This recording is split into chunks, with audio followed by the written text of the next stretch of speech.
आपण आता चंदीगड अंबाला जो पुढे दिल्लीला रस्ता जातो तिथे आहोत आणि एकंदरीत बघू शकतो अंदाजे हे दिसतंय समोर 5:50चं टायमिंग आहे आणि हा पूर्ण हायवेवरती विजिबिलिटी नाही आहे. एक 50 मीटर ते 100 मीटरचं एवढं मुव्हिंग ट्रॅफिक, गरम इंजिन्स, एक्झॉस्ट वगैरे या भागात असताना देखील हायवेवरची ही परिस्थिती आहे बघा.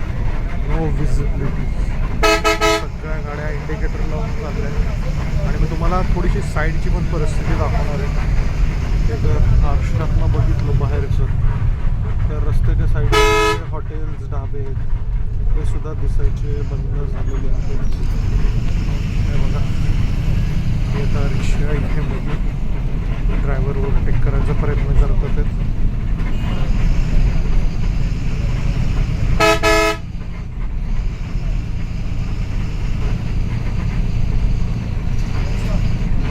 त्यालाही विजिबिलिटी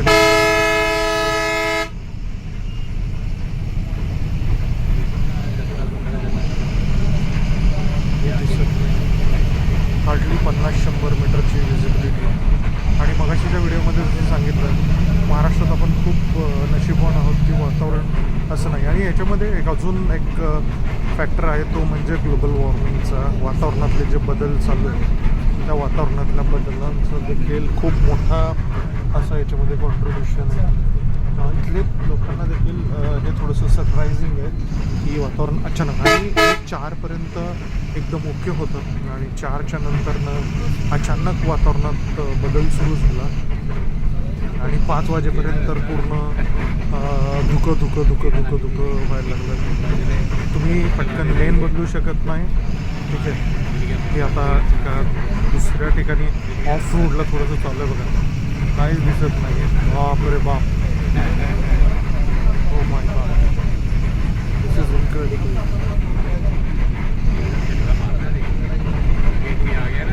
आज रूम हीटरची गरज पडणार आहे एवढं नक्की.